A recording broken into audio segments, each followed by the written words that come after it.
आज का हमारा टॉपिक है डीबीएमएस। तो डीबीएमएस क्या होता है? DBMS stand for database management system. एक ऐसा सिस्टम है जो डेटा को मैनेज करता है। DBMS is a collection of data and set of program to access and store the data in a easy and efficient manner. DBMS क्या है? एक सॉफ्टवेयर है जिसके अंदर हम लोग क्या करते हैं, डेटा को स्टोर कर सकते हैं, उसको आसानी से बोलते हैं ना, इजी रिट्राइव कर सकते हैं, उसको अपडेट कर सकते हैं। तो मतलब इस तरह उसके अंदर डेटा स्टोर होता है कि आराम से, मतलब बहुत इजी वे में आप उस डेटा को एक्सेस कर सकते हो।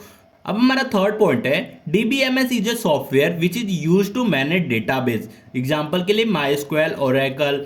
अब देखिए डीबीएमएस एक सॉफ्टवेयर ही है जो यूज करता है डेटाबेस को मैनेज करने के लिए, और इसके लिए हम लोग यूज क्या करते हैं, माइस्क्वेल, ओरेकल, ये कुछ सॉफ्टवेयर है जिसके हेल्प से हम लोग डेटाबेस को मैनेज करते हैं। अब हमारा फोर्थ पॉइंट है DBMS offers user authentication, authorization, encryption to ensure data security and integrity। अब देखिए DBMS क्या हमें ऑफर करता है? यूजर का ऑथेंटिकेशन, ऑथराइजेशन और जो डेटा होता है उसको इंक्रिप्ट करने का। तो ये और इंटीग्रिटी भी हमारी बचाती है। तो ये जब सारी चीजें हमें प्रोवाइड करता है तो इसका मतलब यही है कि हमारा डेटा बहुत सिक्योर है। डीबीएमएस हमें क्या करता है? ऑथेंटिकेशन, जैसे आपने देखा ही होगा, two way authentication, three way authentication, authorization में आप जैसे कि आप फिंगरप्रिंट से करते हो। तो ये सब फीचर है। इंक्रिप्शन मतलब जो भी आप जैसे टेक्स्ट डेटा दिए हो तो उसको साइफर टेक्स्ट में कन्वर्ट करने को ही हम लोग इंक्रिप्शन बोलते हैं। तो ये सब फैसिलिटी डीबीएमएस हमें देता है जिससे हमारा डेटा सिक्योर रहता है। अब हमारा फिफ्थ पॉइंट है it provide standard language like SQL, structure query language for insert, delete, update data from the database.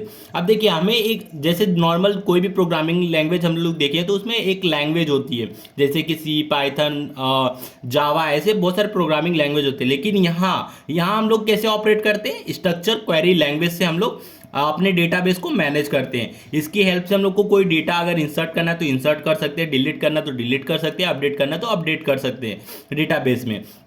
अब हमारा सिक्स पॉइंट है DBMS help in regularly banking of data and offer recovery mechanism for system failure and data corruption. अगर हमारा system failure हो जाता है या data corrupt हो जाता है तो उस टाइम पे हमारे डेटा को रिकवर डीबीएमएस कैसे करता है? वो रेगुलर बैकिंग लेता है, मतलब हमारे जो भी डेटा रहता है उसको पहले ही बैकअप पे लगा देता है जिससे हमारा डेटा बैकअप एक तरह से मतलब रख सकते हैं बैकअप की तरह। तो इस तरह से डीबीएमएस क्या करता है? हमारे डेटा को सिक्योर रखता है। मतलब अगर सिस्टम करप्ट भी हो जाए, मतलब फेल भी हो जाए, तो भी हमारा डेटा सिक्योर रहेगा। एक अलग तरह से हम लोग बैकअप लिए हैं अपने डेटा का। अब हमारा सेवेंथ पॉइंट है DBMS use in banking, airline, sales, university and telecommunication.